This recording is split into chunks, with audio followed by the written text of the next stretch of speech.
few years ago, I finished an exhaustive 4-part video series covering the nearly 6-decade history of Dune. It was an obsessive project for me, and towards the end, it started driving me a little crazy. When the first part of Denis Villeneuve's adaptation came out, I just didn't have the mental energy to make another video. Now, with the second part rapidly approaching, it feels like it's time to revisit the material. But first, I wanted to go back and recap the project's history, this time in a more concise and simplified presentation. It'll offer a more casual alternative to the overwhelmingly thorough approach I took before, plus it'll give me a chance to clean up a few mistakes and update some of the information. At the end, we'll look at everything that's happened since I posted that last video. We'll cover Villeneuve's Dune, and we can talk about some of the possible long-term plans the director has in store for the series. For now, let's keep it simple. This is the concise and updated history of Frank Herbert's Dune.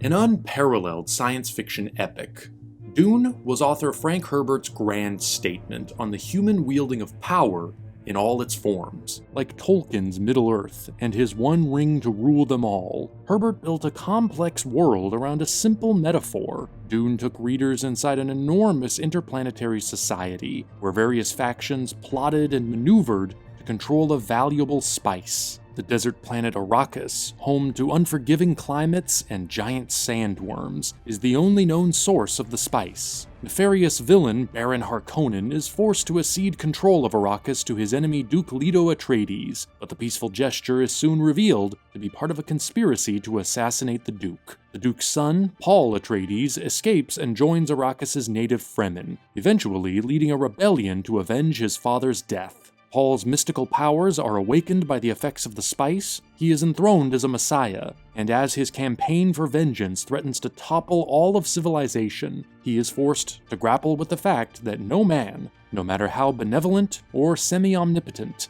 can ever escape the vast consequences of absolute power. Following the book's publication in 1965 and its ascent in subsequent years as one of the most popular science fiction novels of its era, the screen rights to Dune were purchased in 1972 by producer Arthur P. Jacobs, best known for his work bringing Planet of the Apes to the screen in 1968. Jacobs spent around a year working on the film, hiring various writers to tackle the difficult process of adapting Herbert's sprawling narrative into a feasible screenplay. David Lean, the man behind Lawrence of Arabia, one of the greatest desert films ever made, and a major influence on Denis Villeneuve's eventual adaptation, was reportedly offered the director's chair, although he apparently expressed little to no interest. The production abruptly collapsed when Jacobs died of a heart attack in 1973.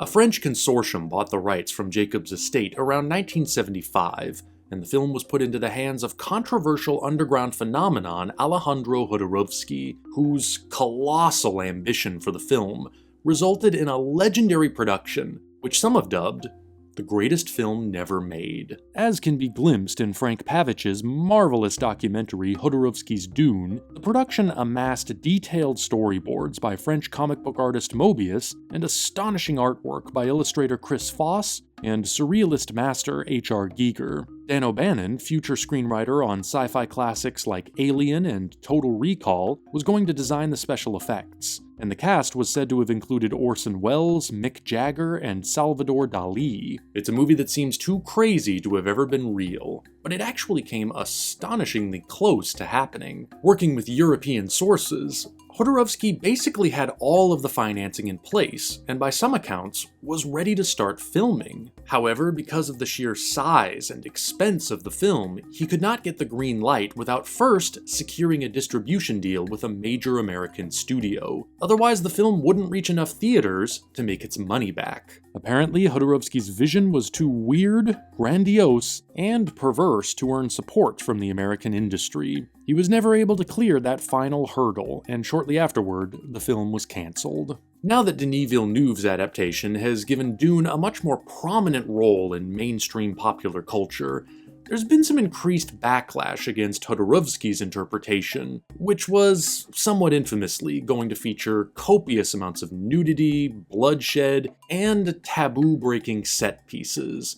including one scene that called for 2,000 extras to defecate on camera. A lot of Dune fans today tend to recoil in horror when they hear about things like this. What we have to remember, though, is that Hodorovsky was never a mainstream filmmaker.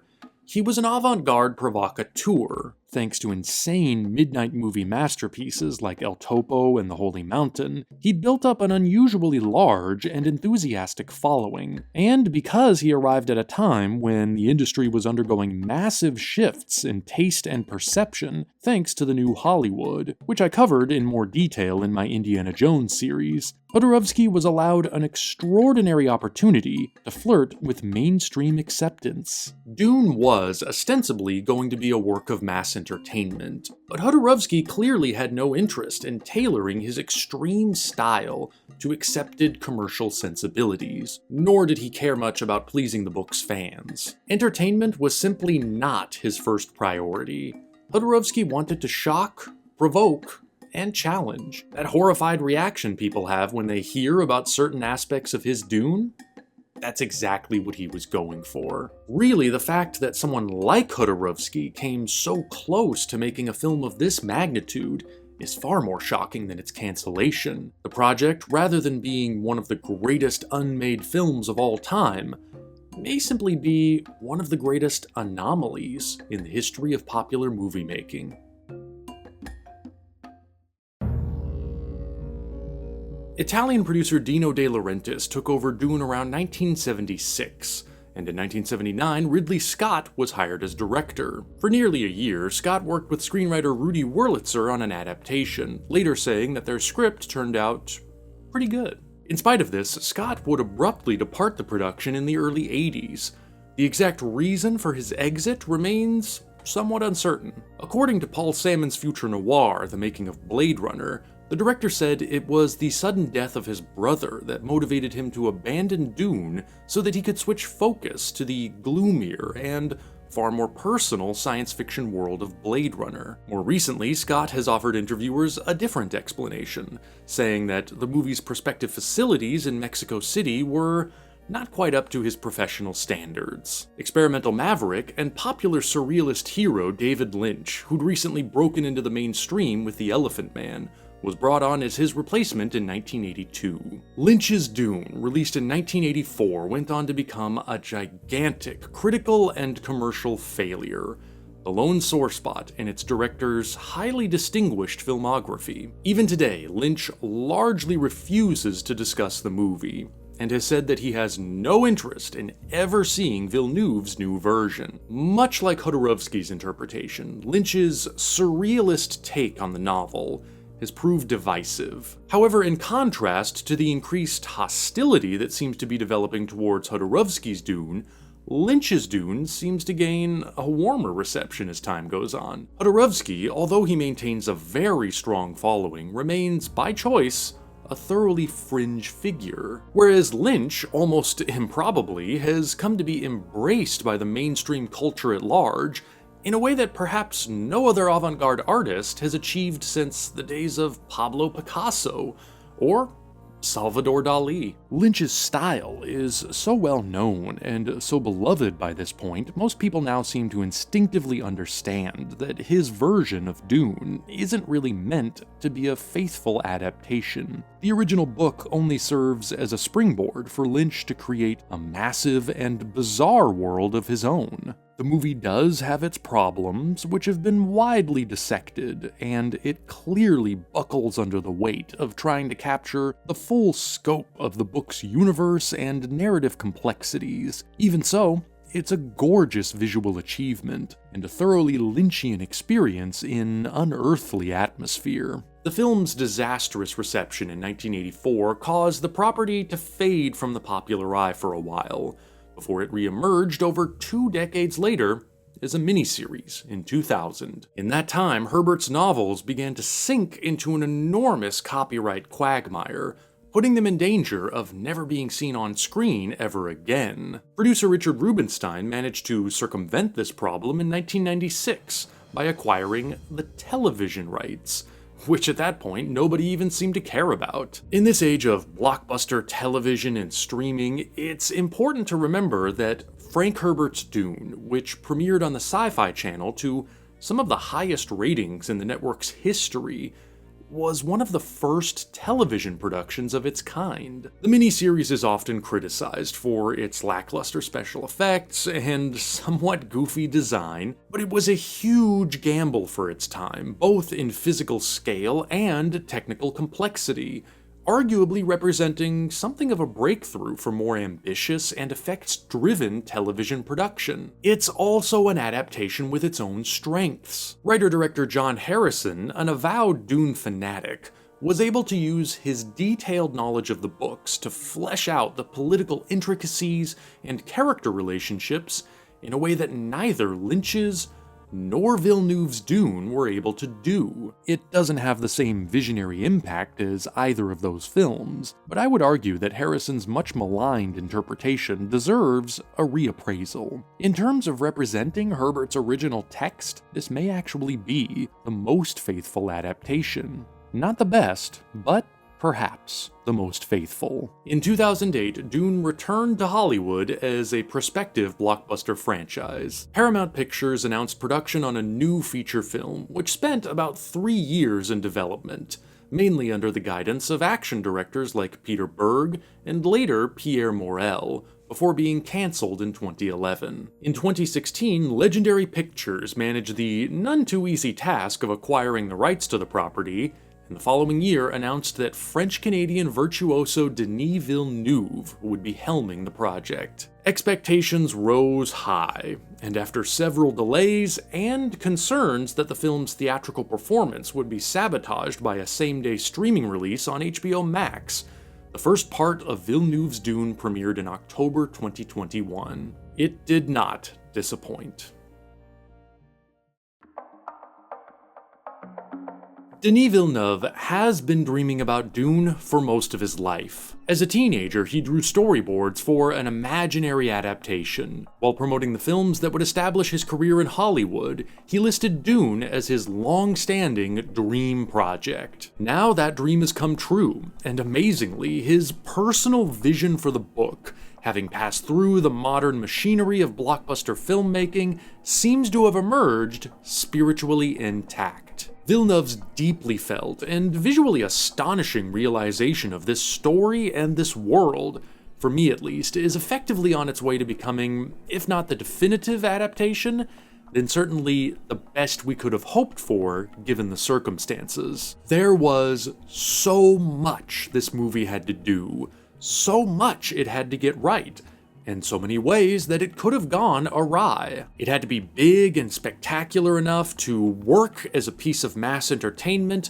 while staying focused and intimate enough to still connect with the emotions, the story, and the characters. It had to boil down Herbert's immense world and complex themes into something simple enough that would work for anyone who hadn't read the books, while also preserving a wealth of small details and subtext that would still satisfy the most hardcore fans. All things considered, Villeneuve did an incredible job. Dune Part 1 roughly covers the events of the first half of the book, the handover of Arrakis from House Harkonnen to House Atreides, Duke Leto's struggle to oversee spice production, the fall of House Atreides to the private machinations of Baron Harkonnen, and the so far unseen Emperor Shaddam, finally concluding with the flight of Paul and Lady Jessica into the deserts of Arrakis to join with the Fremen and begin assembling a retaliation. Even with Villeneuve and his team having made the wise decision to split their adaptation into 2 parts, there's still an overwhelming amount of information that has to be conveyed in just this one movie. Many characters, a great deal of plot, much world building to establish,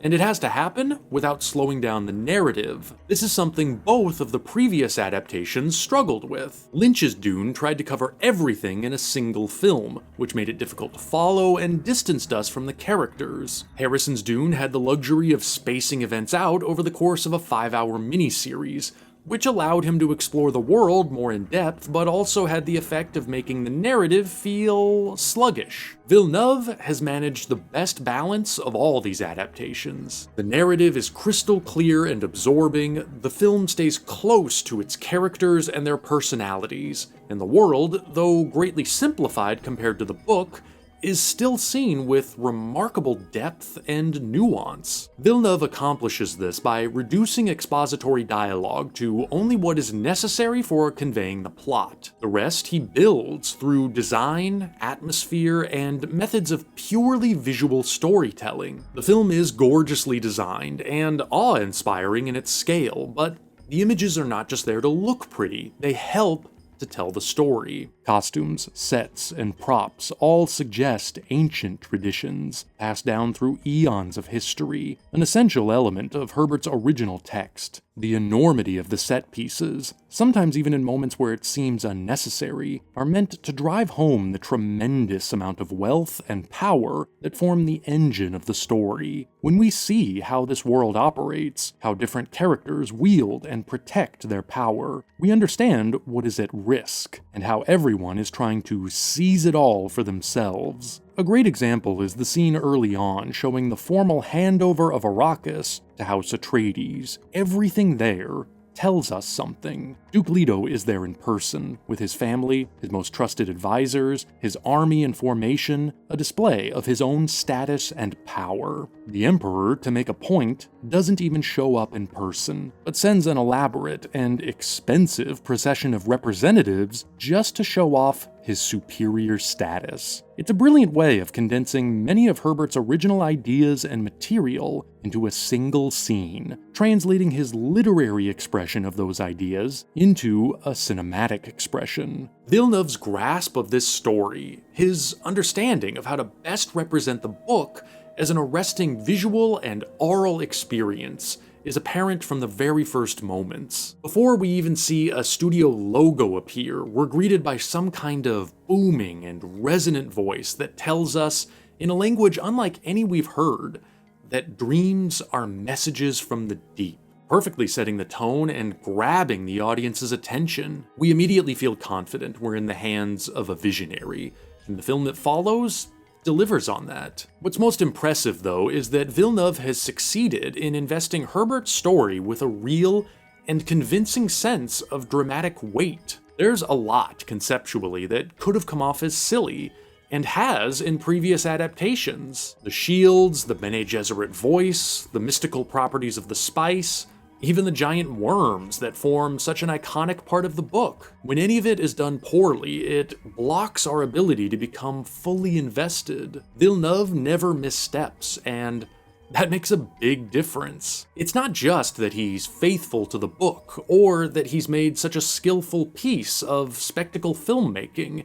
It's that he makes us feel the emotions of the book with fresh immediacy. The center of the movie is Paul, and it's essential that every step of his journey be an experience of genuine emotional impact. His fear when he is put through his pain trial, his dislocation as he adjusts to a harsh new environment, his strange sense of wonder at the desert and the Fremen, his reaction to the spice and the worms, his almost total loss of friend and family, the vanishing of the privilege he has known his whole life, the beginning of his rebirth as something more powerful and potentially more dangerous than anything this ruthless world has ever seen before. If we don't feel the immensity of these events, if we don't sense the terrifyingly godlike perils the young and inexperienced Paul is up against, then the whole film simply doesn't work. That is Villeneuve's best achievement here. He finds those emotions, he brings them to life, and they connect. Right now, Villeneuve's challenge is still only half over. Part 2 is coming up, and it's going to have just as difficult a job to accomplish. Part 1 has successfully set up many of the key ideas of the book. Part 2 is going to have to follow through on them. And if it does, Villeneuve has stated that he'd like to go even further and adapt the novel's first sequel, Dune Messiah, to round out a trilogy portraying Paul's complete journey. It remains a tremendous endeavor, and there's always a lot that can go wrong. The prequel miniseries, Dune: The Sisterhood, is apparently facing its own share of hardships, and may not see a release for quite some time yet. I'm cautious, yet optimistic. Villeneuve has set up something truly amazing with Part 1. I'm looking forward to seeing whether Part 2 lives up to that potential.